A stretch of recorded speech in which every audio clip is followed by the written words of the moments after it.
It gives me great pleasure to be interviewing a man who I've admired for so many years. His work in the 70s and 80s television industry, for me, was groundbreaking. Doctor Who, especially, but we're not here to talk about Doctor Who today. We're here to talk about Blake Seven, obviously. And the director of the first ever episode, as well as many other episodes, is this gentleman here, Mr. Michael E Briant. Welcome, Michael. Thank you so much for giving up your time. How are you doing at the moment? Well, I'm feeling great, Ian. It's always a pleasure to work with you. I mean, I'm really delighted to be doing it. Yeah, I'm good. I've managed to avoid boredom until fairly recently. Good. So whereabouts are you at the moment in the world? Where are you? I'm actually sitting in Boulogne, in France. Yeah. The I can look out of my window and I can see the cathedral, which is actually a basilica, but they call it a cathedral because Uh-huh. it sounds posher. And what's it like for the lockdown in France? What have your experiences been? Um, in many ways, it was a lot more serious. I mean, you should go to my YouTube channel, which is sailinggently.com, and there's a couple of videos there about my getting my boat into France during the lockdown, my Wow. new Okay. boat. Well, what we'll do, Michael, is we'll put a link to your YouTube channel in this video. Oh, that's very good of you. Thank you very much. Yeah, that was quite dramatic, the French letting me into the country. But as I've only just bought this place about 6 months ago in Yeah. September, so I was new and I was registered here, and I'd got a place reserved for the boat in the harbour. So I was optimistic about them letting me in, but it was fairly concerning doing it. And here in France, until 2 days ago, I had to fill out a paper every time I went out. Gosh. I had to fill out an attestation giving the date and time, and I was only allowed out for 1 hour. I actually suspect I'm not allowed out at all because of my age, Uh-huh. but it certainly works well when I go to the supermarket because I just flash my passport date, Yeah. and there's this long queue, which I did stand in the first time because I didn't understand the system. Yeah. 20-minute, half an hour queue, and I walk up to the security guy. I don't social distance him of 1 meter. I show him my passport with my birth date on it, and I walk straight in, which is absolutely wonderful. So there's some good things about getting older. Yeah, but it sounds like you're keeping your sense of humour, and about you at these sort of really difficult times. I mean, sure, I don't particularly want to catch it, but as I said, I think a Gallifrey in LA in February. I think I caught it then. Right. Coming Okay. back, I had a cough. I had sort of sore throat. I had a headache. I had all things I don't normally get. Yeah. So just looking back, I think I may well have had it. But Right. equally, yeah, I do actually. I take a little bit of care because I don't particularly want to be. I don't particularly want to be sick alone in France. That No. would be a No. pain in the butt. Before we start, I want to just comment on your headset. It reminds me of something that you may have worn as a director whilst directing Blake Seven and Doctor Who, or at least the floor assistant, maybe Margot Hayhoe, who might have worked on some of your Doctor Who's, would have Yeah. worn. No, no, no. The sort of ones we wore were something like that, not as All right. posh as this one. This has just arrived. It arrived by Amazon 2 hours ago, and I just got it working just as you were coming online. Well, again, thank you. So I want to take you back in time, all the way back to the first ever episode of Blake Seven. How were you given that project to work on? David Maloney and I mean, we'd been colleagues, stroke friends. I mean, his house was just across the park from me in Twickenham. We'd been friends, and so this was his first producing job, and he came to me and said, "I very, very much want you to do this show," Mhm. and I went, "David, come on, I've stopped doing Doctor Who. I really don't Yeah. think I want to do more of the same. And he said, no, no, no, it's not Doctor Who. It's totally different. It's absolutely magical. Let me buy you dinner. So he bought me dinner. And he told me that it was a really adult, forward-looking science fiction show, Yep. which Terry Nation had created, and it was going to be wonderful. And he said, "Look, just come and do 3 episodes for me. Hmm. Do the first episode and a couple more." And I said, "Yeah, of course, I'd love to." Hmm. And did you have any say or input into the casting of the cast? Yeah, I mean, at that stage, Pennant Roberts had also come on board Yep. about the same time. So Pennant, David, and I had regular meetings. We spent most of our time actually in David's office, and we talked about casting. We talked about the look of the show. We talked about the sets. We talked about how it was going to be. So the casting, although Gareth was Gareth, I don't know if Gareth was on board at that stage or not, but I mean, we were all absolutely thrilled about Gareth and Yeah. the rest of the people. It was a sort of joint effort. We all threw our two pennyworth in. Mm. Yeah. And the first episode, it's very, very unique and quite different to the rest of the series, where it's setting up that story. It's very much of a political feel about it, and a very strong political message. Well, that's what I take from it. Would Yes. you agree with that? No, I'd absolutely agree. And I must admit, I, I, I agree with David to do the show on the strength of the first episode, because Uh-huh. I thought the whole series was going to be like that. Yeah. Um, and because the scripts, of course, didn't come out of Terry Nation. Terry, I've never met that gentleman, but God bless him. I gather he never really wrote a complete script in his life. He wrote half of episode one, or a bit Yeah. of it, or he did the outline of episode Yeah. one, and then absolutely brilliant story editor took over, and the story editor wrote Robots of Death, Chris Oh, Boucher. Chris Boucher. Yeah. Yeah. Yeah. So Chris came in and actually wrote most of it. But I was really excited by episode one. I thought it was a really good script. I thought it was very political. I thought it was very interesting. And I thought, if the series is going to be like this, it will be absolutely wonderful. I I didn't see Pennant's episode.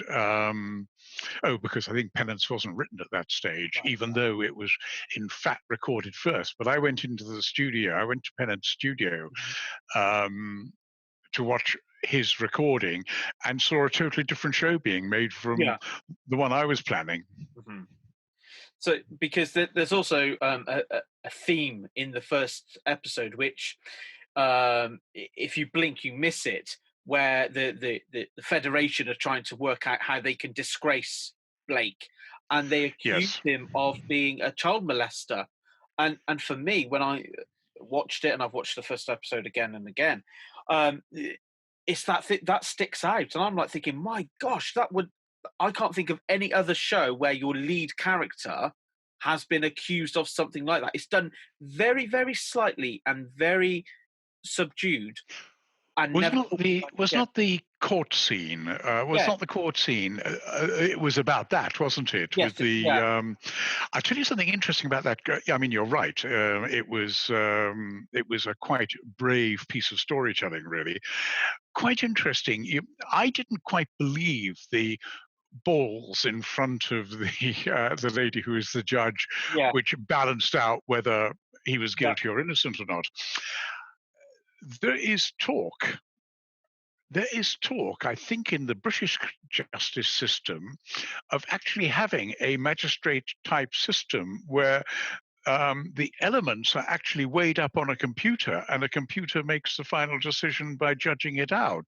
wow, I only read that in the last few weeks and my going, God. my goodness, how silly I was to doubt that Blake 7 thing from what, 30 years ago, whatever it was. It's like anything from sci-fi shows 20, 30 years ago. I mean, look at what we're doing now. We're having a conversation screen to Yes. screen. and I mean, God, it would have taken you ages to set that up in the studio to do it. People the other side of the studio up against a blue screen That's or green right. screen or yellow screen if it was BBC, and Yep. then taking all that time to CSO everybody. Um, but now we can just do ding ding ding, and I'm speaking to you. I mean, I'm in England, you're in France, so Yeah. Actually, I think technology has moved on even faster than we thought it would. But yeah, yeah, I mean, for example, in the caves, in the underground passages, yeah, there's a little scene with a camera where Blake or somebody is taking pictures to. Or one of the characters, I really remember the prop because there is this camera, yeah, and vis effects were a little bit unruly at that stage. They didn't always sort of come back and check with you. So on the VisFX list was this camera, and there was never. Maybe it was my fault. I didn't do a Dougie Camfield and write a memo about it, but I put one small, tiny video camera, imagining that something like that. And what they actually produced was a full yeah, size video camera, which I really, really hated. I wouldn't use because I just yeah. didn't believe it. So we produced, I can't remember what we had, there was a tiny little box thing That's like right. that. Yeah, yeah, Um, and we did with Nigel Slater, the film cameraman, the film camera operator. mhm, He and I were good mates. We worked on a lot of shows together, and we actually superimposed. We actually used it as a mask, and so we produced the picture on the back of that thing in the show. You yeah. can see the actual picture, which was done on film using a movie's technique. Um, and that's something which just happens today. We now have sports cameras with the picture on the back that are that size. Yep. So, in fact, the technology moved even faster than I imagined it would. Correct me if I'm wrong, people who are watching this. That camera that you're referring to appears in the opening sequences of Blake Seven. It sort of like turns from that way, and that way, sort of thing on the. Oh, does it? Oh, Yeah. right. Okay, right. Again, that first episode really set it up for the series, and so and it's a very strong, like I said, a very strong political thing. And then you come back. I mean, I don't know how many weeks later it would have been, but your next episode you're credited with as director is The Web, which had some really good location shooting. Do you remember much about The Web? Yes, was that the little people running around in Tinseltown? That's right. Yes, Yeah, yeah. yes. That was the lake just outside Pinewood Studios, Mhm. and it was meant to be just another planet, and I Yeah, just went, oh, I can't do, I've had it with quarries, yeah, so yeah, I had the place, so I had all this tinsel dressing got up, so yes. I did the whole place in tinsel dressing, and did I have balloons in it as well? I can't quite remember, Possibly, yeah, but I made it into a tinsel planet yeah. rather than just be the lake side, just be the bit of the woods by the lake, Pinewood. And you had some really good casting in that story. I mean, Miles Fothergill was in that, Yes. who is absolutely amazing, giving a really good performance in that story. And I'm sure we'll talk about Doctor Who a bit later, but he was also in Your Robots of Death a couple of years earlier, wasn't he? Yes, I sort of I liked Miles's work immensely. A short time before that, I'd been working on a project which I've still got and never got off the ground, about a Nelson project Okay. about Emma Hamilton, Yeah. I was really interested in Sir William Hamilton, who Emma married for various reasons. And Miles is actually related. He's actually a relative he's a descendant of Sir William Hamilton, Wow. which was an amazing coincidence. I think it was on Robots. I was chatting to him and Uh, talking about Nelson and talking about Emma and talking about Sir William. And he said, oh, no, yeah, he was my great, great, great, or My whatever. goodness. Wow. Yeah. Not a lot of people know that. Well, maybe a lot of people know that now. But maybe if we're talking about Nelson, maybe this is a good time to talk about Warship then. Oh, yes. Well, Warship was just an enormous pleasure. I mean, I can't imagine. I can't imagine having more fun on a production than Yeah. Warship. I mean, if they give you a Leander class frigate and a Wasp helicopter and 6 days filming an episode, 5 days filming an episode, you Yep. can't ask for anything more. Absolutely wonderful. And I know that's a very personal favourite project of yours, isn't it? Warship. Really enjoyed that one. Yes, I mean, it. I sort of it didn't sort of happen on purpose, but I did gravitate towards an awful lot of shows that were to do with boats. You know, there was Yeah. Warship, there was A Need in Line, there was The Sea Devils, Yeah. there was eventually Howard's Way, there was so a lot of my career, and that's really good when your hobby is sailing. Hmm.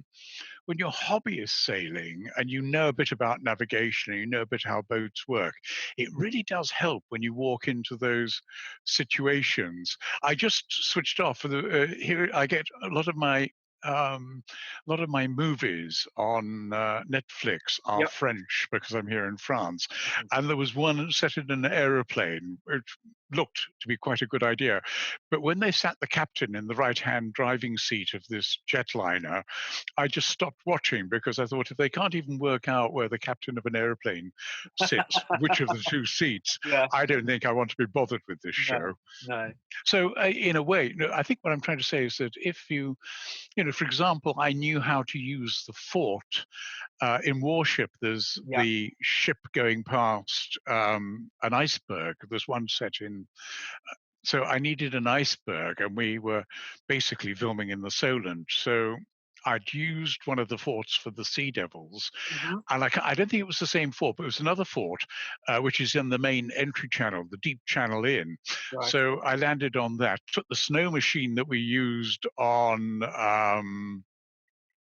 Hugh David's Fury from the Deep, Oh, right. Yeah. covered basically the same machine, Yeah. covered the top of the fort in snow, had the machine then blowing out smoke particles, climbed up on the top of the fort with the cat with Nigel and well, it's probably no Ken Westbury was the cameraman Right. with Ken and had the frigate go past very close underneath so that I was looking over an iceberg down at a frigate with snow and the frigate was all covered in white, which was meant Because as a series, it's so visually stunning. The shots and it is. It's a oh very visually stunning series.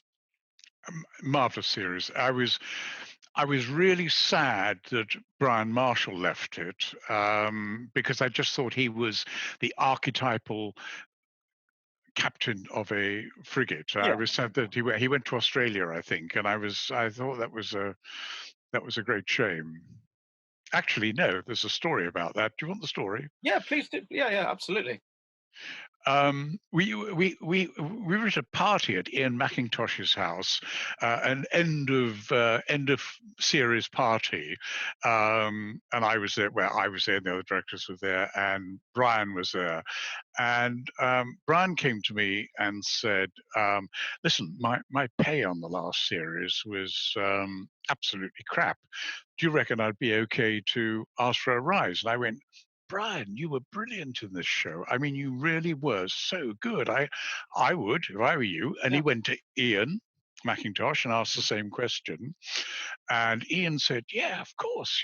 I'm writing the next series." I mean, Ian wrote virtually every episode. Ian said, "I'm writing all the episodes for you." So we were all then rebooked to do the next series. And I was in my office and I heard Brian wasn't doing it, and I went up and said, "Well, what happened?" And apparently, what happened was Brian's agent phoned Joe Walters, who was the producer, and said, "Mr. Walters, we'd like a modest raise, Mhm. if that." Yeah. And Joe went, "We're going to Hong Kong. We haven't got any money. Absolutely not. I withdraw the offer," and put the phone down. Brian didn't get the gig. None of us could believe it. Wow. And that was because, well, one of the things in the BBC at that time was you had to do it in the time for the money. And I Yeah. guess Joe felt doing it for the money was more important than having Brian. Gosh. Wow. It isn't that, I mean, I don't know what sort of a lesson that is, but I thought it was a tragedy. I thought it Yeah. was a tragedy because although the next actor who took over was very, it was a very good performance and he's a very good actor, all of the scripts were really written with Brian in mind, and I think it showed. I think the romance stuff didn't Yeah. work. I think the flirting didn't work. So that's a story. Not a lot of people know that either. Well, thank you for sharing that with us. So let's come back to Blake Like Seven so. again. And so after the web, you then worked on, or directed, I should say, Project Avalon. What are your? Do you remember Project Avalon?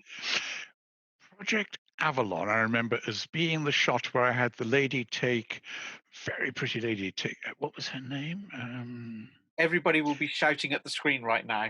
Right. I had her take the side of her face off, Right. and there Yeah. was the, which I actually, sorry, I'm Howrand. I actually, I'd never seen that done before. I have seen it subsequently, or I've Yeah. seen it in more recent years, Mhm. but you can never be quite certain with these things. But No. I thought I invented, in my terms, I invented the effect. I hadn't seen it before. No. I just thought it would be a really good idea. And so obviously I did it with chroma key in the Yeah. studio. And she had to sit very, very still, whatever. But that is the effect I thought was, I thought we did the effect quite well. Well, I'll tell you what, Michael. We can give you credit for inventing that, and it would now be known as the Michael E Briant effect. Take the side of the robot's head off. Indeed, indeed.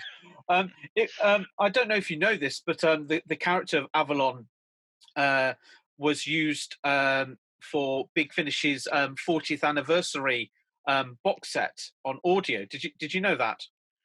No, I didn't. Yeah. So No. the character came back for their big celebration box set, which is a very very good listen, and I'm sure everybody who's watching this has listened to it.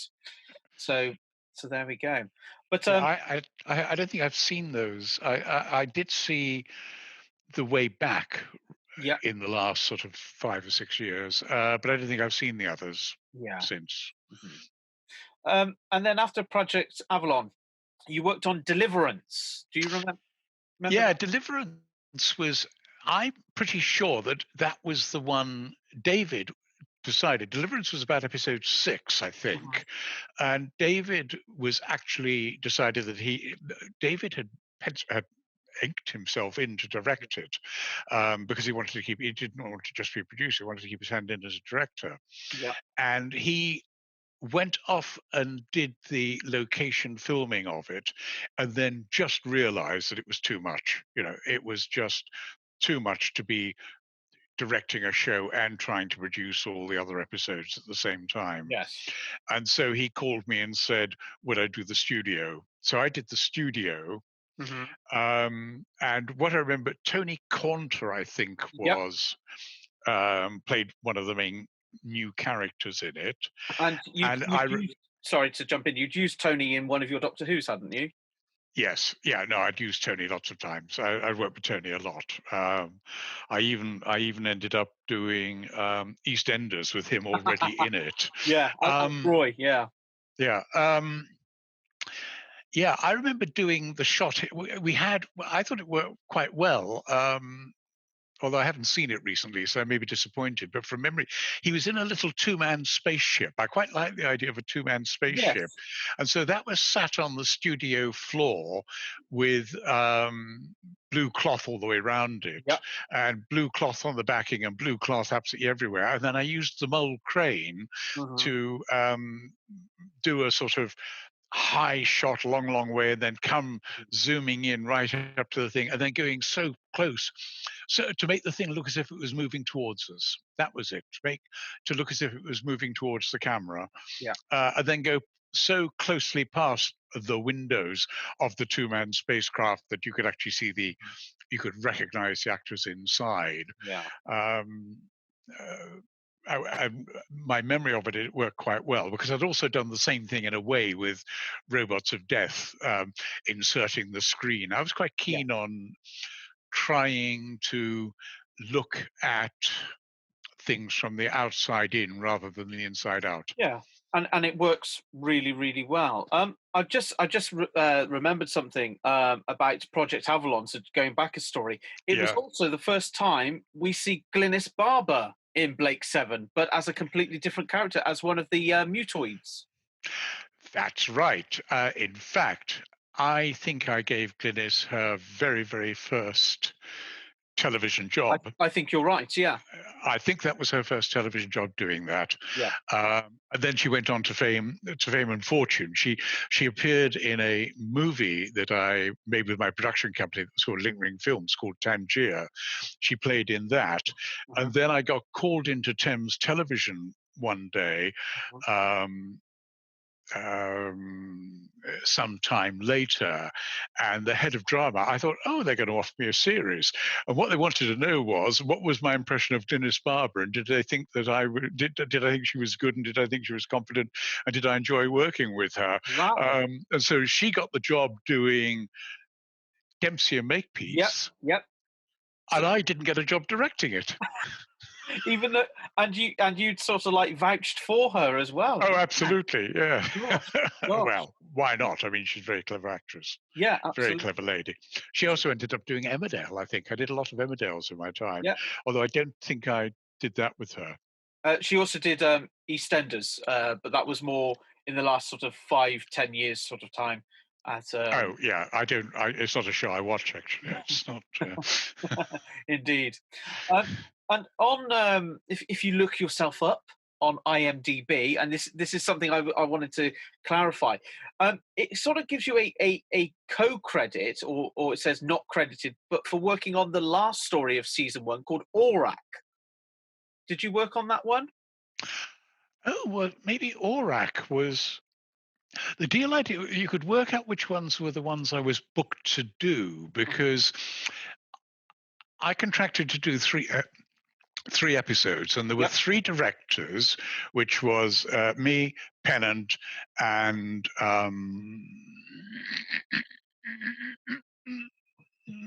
who'd never done a Doctor Who before.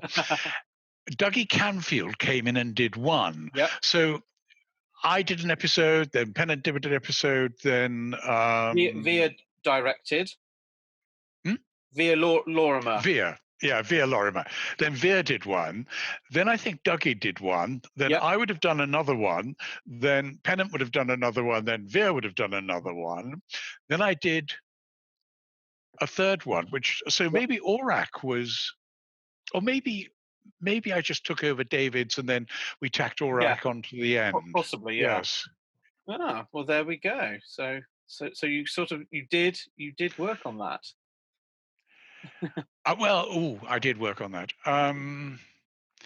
Did I say I worked on it, or No, did? no. I think you did. I think you did, but you don't get the director's credit. I don't think. Oh well, I wouldn't. We'll have to. I'm sure the audience watching will be screaming right now, saying who got that credit. So that's fine. Um. Yeah, I remember the show. I remember the name. I remember Yeah. Aurak. Yeah. So I remember I must have had some connection with it, but I don't remember exactly what it was. Absolutely. Absolutely. So you only worked on the first season. Am I right? You didn't. Yes, Was there ever yes. the offer to come back for season 2, 3, or 4? No, I think I went off and did. I think possibly Warship followed. I think I Yeah. went off and did Warship, Yeah. and Well, and I think I just Warship was 76 to 77, I think. and Blake Seven was Started in 78. okay. Then I went off and did something else. I can't. Yeah. Maybe it was Tale of Two Cities. I don't know. Mhm. I just know I was doing something else. I also think I, Mm. I I really had enough of doing visual effects. Yeah. Do you know what I mean? Yeah. Yeah. You've got Definitely. your little bag of tricks, and you do the bag of tricks, Yeah. and it's not. although people probably think it's a lot of fun, you work out how to do it, and once you've worked out how to do it and done it once, then you don't want to do the same trick again. Yeah. So I think I'd had enough of doing tricks, Yeah, really. and talking about sort of like tricks and the role of a director, th- what are the challenges of directing a multi-camera studio setup as opposed to single camera filming? Single camera filming is inevitably a higher finished standard because you don't have to make the decisions as to what you look at with the camera until you get all the material to the cutting room. Yeah, So as long as you've covered a scene, you can actually do the emphasis, you can actually decide on the cutting points objectively, looking at it quietly in an edit suite. And I guess because you set up every shot is going to be perfectly framed or perfectly the right shot for that moment, because with the one camera you can put it wherever you want to put it. If you're doing multi-camera, you end up in one day shooting 25 minutes worth of material, yeah, which in single camera terms is unheard of. I mean, single camera is what, 5-6 minutes, 7 minutes yeah. maybe tops. So multi-camera, you end up shooting 25 minutes worth of material, and every single cutting point, every single shot is in the director's imagination before you get to the studio. Yeah. So um, I actually was very proud of being good at doing multi-camera work. I liked doing it because I always knew in my head, and even when I was working single camera, I always had a dream in my head of what the show was going to look like at the end. However, I can also navigate with the sextant, and the ability to navigate with the sextant today is about as useful as being able to shoot multi-camera. Oh gosh. So, for somebody working at the BBC in the 1970s, and for me, it's got this sort of um, golden era of television about it. What was it like being at the BBC and working at Television Centre in the 1970s? It absolutely was a golden era. It absolutely was a time when directors were directors and not interpreters of producers. I mean, you got given a show and you directed the show in the way that you saw fit, which is not to say that you didn't occasionally get notes or comments from a producer, Yeah, but the show was the director's show. yeah. And that certainly is not true today.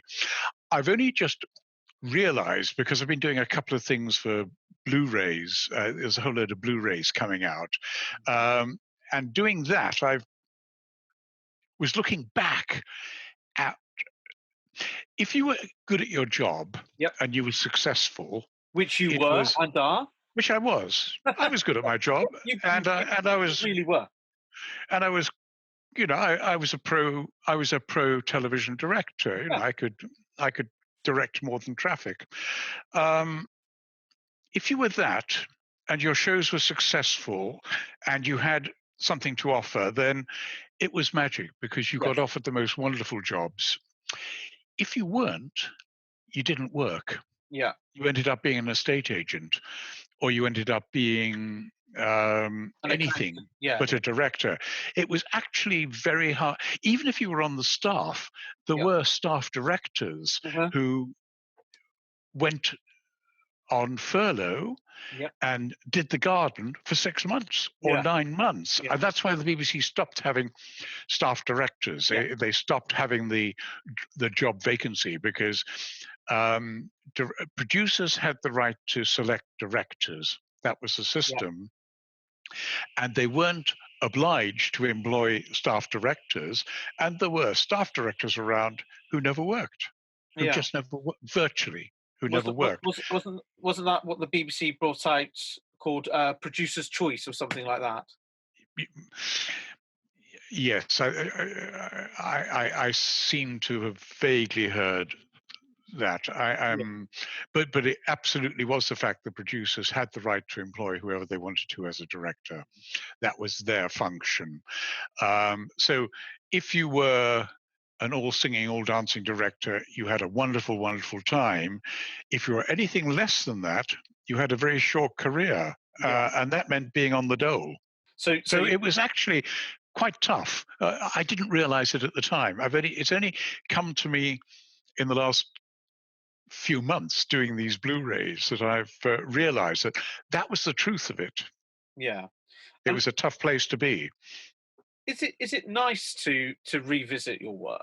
I'm pleasantly surprised by my work, actually. I never thought I was very good. I was always striving to be better. I was always thought I never did it very well, and I was always disappointed. Um, I got sent by a German guy a Francis Durbridge thing I did called Breakaway or something like that. It Okay. was a German, it was a Francis Durbridge six-parter with Martin Jarvis playing the lead, and my cast of David Collins was in Yeah. it, and all the people that I always enjoy working with. And I remember it as being quite awful. And I remember thinking, oh, not only was it awful, I did it quite badly. He sent me, of course, the DVDs, Yep. or yeah, he sent me the DVDs. Um, and I looked at it and I actually thought it really wasn't bad. I couldn't remember any of it. I couldn't remember the story. I couldn't remember who had done it. I couldn't remember who the actors were in it. So I sat and put the DVD into my laptop, um, um, like a new show, Yep. and I sat there and I thought it was quite good. Very nice shots I did for the closing titles. I had two different setups in this Southwold village for the closing title, and they're beautifully framed, Michael. They're little Rembrandts, the pair of them.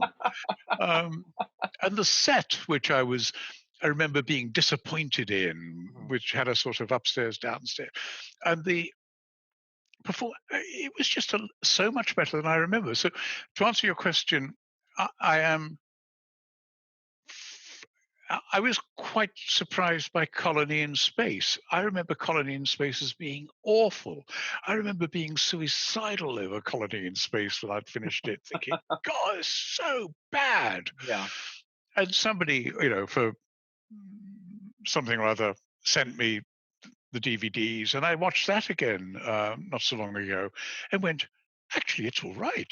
There's It's nothing wrong with Colony in Space at no, all. no. I mean, Absolutely, I it's mean, fine. it is. I mean, if we talk, and apologies to Blake Seven fans, but we will now talk about Doctor Who. But your Doctor Who output is absolutely amongst the best, and I'm not just saying that because you're here. It really is. I mean, Colony in Space is a good story. The Green Death is a fantastic story. The Sea Devils is amazing. All the location stuff. Death to the Daleks. I love Death to the Daleks. But Revenge of the Cybermen in Wookiee Hole, fantastic. Absolutely fantastic. I mean, there's another example of a boating thing going on with Lee Sladen. I mean, gosh, that must have been terrifying when that happened. Yeah, yeah. I mean, that was the that I think I wrote that in. I mean, that was my fault. I wrote that in. There was the lake there and Yeah. the little pond there, lake there, and because the scooters had been so good in Sea Devils, Yes. the Master Doctor chase in Sea Devils been so good. I went, oh yeah, I'll have her run out on that side of the lake onto the sandbank. We'll have one of those scooters, and that'll all be great. I nearly drowned the lady. Nearly drowned the Yes. lady. Yes. Terrible. But yeah, I, that was trying to do the same trick twice. And your final Doctor Who, which for me is one of my all-time favorites. I mean, we've spoken many hours on this subject, but Robots of Death. There is nothing wrong with that Doctor Who story. There really isn't. It is iconic. It is beautifully shot. wonderfully cast. It is absolutely amazing. I'm just wondering, would you like to share your story about what happened to you at the Gallifrey convention? Because I believe somebody put you in contact with somebody to do with that production. Oh yes, at Gallifrey there were.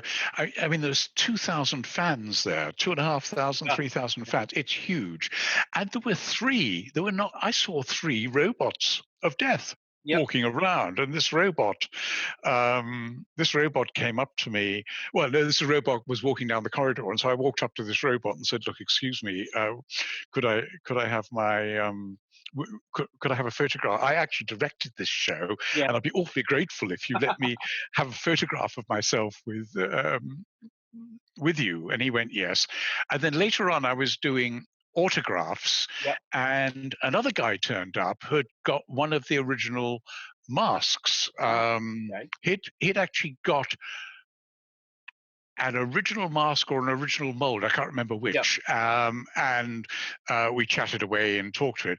And he said, yeah, and these masks were designed by Rose.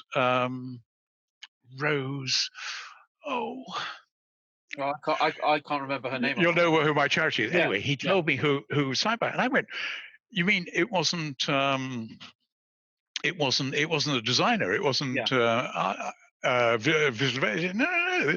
So I got in touch with her, and I found out literally last February that these masks and indeed the shoulder pieces were designed by Rose, who worked for the Ken Sharp. She and Ken took her to the BBC canteen, no expenses spared, got out a napkin and sketched something on the napkin and went, "We want these robots looking, we want them looking Art Deco, and we want them that." And so she designed that. She also designed, and I only discovered this a few weeks ago, I had a model. I commissioned visual effects to make me a model. So there are some long shots of the Doctor and Layla in very, very long shot, Yes. long, long way. So I wanted to make the place look big. So I needed a model to put in the foreground Uh-huh. so I could shoot through the model and see them in very, very long shot. Wherever I did Yeah. did the shot 2 or 3 times. So I had to have this model made. And this model arrived. And I do remember thinking, at the time, I remember thinking, I don't know, visual effects have really improved recently. I mean, that is an incredibly good model. Yeah. I thought no more about it for 30 or 40 years Yeah. until I discovered that Rose had made that model as well. So, Right. yes, she made it. Well, Ab- I mean, we'll just finish off talking about Robots of Death, but I'm not sure if you've seen this yet, which is it's been recently released. It's the Blu-ray box set which Robots of Death is on, and these are gold dust at the moment. I'm not sure if you're aware of this because of the lockdown and the difficulties in getting things and difficulties with stock and stuff. They are currently selling for like about 200, 250 pounds on oh, eBay. really? Yeah. Oh, So that's how really? much your work is worth at the moment. I was really, really sad because that was the only one of my shows that I didn't do the voiceover commentary that's in sync with Yeah. that. I did an interview for it, but I didn't do the voiceover commentary, and I was really sorry about that because I'd like to have talked about the effects Yeah. and the bits and pieces. Mhm. But anyway, I've talked about them now. So before we come back to Blake Seven, I must ask you about Kessler, another Yes. fantastic series you worked on. Just very quickly, your memories of Kessler. Just in storyline terms, there was a lot of neo-Nazi activity about the time we were making Kessler, Yeah. and when I took the gig, I was under the impression it was going to be about neo-Nazis. Um, and I was disappointed. I have to say, I was disappointed when it actually turned out to be about geriatric Mhm. Nazis, Yeah. because I just thought neo Nazis were rather more interesting and rather more relevant to today than Mhm. a load of guys living out in South America. Yeah. Um, it was lovely working with it was lovely doing episode 1 because there was Bernie and there was all the folks came Yeah, back from yeah. Secret Army, so that was really, really nice. It was interesting. It was interesting going to Spain, to Almeria, to film, because I'd never been to Spain in my life. That was the first time I ever went to Spain. I now live in Spain. Yeah. I now live half the year in Spain and half the year in France. It was really interesting going to Spain. I don't know. What did you think about Kessler? I mean, I've only seen a couple of episodes, which was quite a long time ago, and I mean, because I'm interested in 70s and 80s television, and for me, as a follow-on to Secret Army, it was really good. I like the pacing because there is actually a story being told. You're not whizzing through at such a huge pace like today's television would do. Like, Yeah. cut here, cut there, cut here, cut there. No, so I mean, I think that was to do. Alan Doby was a brilliant bit of casting, actually. I mean, Alan is such a good actor, so talented. I think Alan brought a quality to the show. I think wonderful casting in both Secret Army and Kessler. And I think for you as a director, and I've said this to you before, in all of your projects, let's go back to Blake Seven. The casting that you have brought to all your projects has been, I don't think there's been a mistake. All of that's poor casting. A lot of directors, they cast their friend because they're their friend, but for you, there's no poor casting choices in any of your work, in my opinion. None of the actors in my Black Book were really friends, if that means eating at each other's houses and going to the pub together. None of them were. They were just they were just artists that I admired their work, that I thought their work was really, really good. I don't think as a director, I was saying it was tough. If you could afford to have one failure, you could possibly have 2 failures in a row, but if you had 3, it'd never work again. No. So you never cast mates. You never cast. I just cast people that I thought were really talented and really good, and that I could rely on. Yeah, and it shows, and that's why Blake Seven is still regarded by so many people across the world as a fantastic sci-fi series, as well as classic Doctor Who. It is all those different things, and which you are part of the reason for those 2 series being a success. So, from all of Blake Seven fans and Doctor Who fans, thank you for all your work. Thank you. Well, listen, it was a lot. It was just, I only ever did it for me. And it was just a lot of fun doing it. It was just a real. They were exciting projects because they were total projects. They were my story, and even now I'm doing my own stories. I'm a story. I hope I'm a storyteller. I started off my life with a Palliard Bolex camera when I was 14, 13, and I've never really put a camera down. Absolutely. And I hope you continue to tell many, many more stories to come. I'm afraid we've come to the end of our interview. But before we stop recording, I'd just like you to nominate a charity of your choice that people can make a small donation to for watching this video. Oh, well, that's good. I'd like to. Sorry, I'm getting howl around from my hearing aids. I'd like to nominate the Alzheimer's Society because my wife Monique died of Alzheimer's. Yeah. Over a period of about 10 or 12 years, 14 years, and I think it is the most underfunded and under-talked about charity that is a major killer of our people. Yeah. No, I agree. And what I'll do is I'll put a link to the Alzheimer's charity in the description of this video and on our website. So okay. Thank you so much. Thank you for your time. I'm now. Oh, and Sailing Gently on YouTube.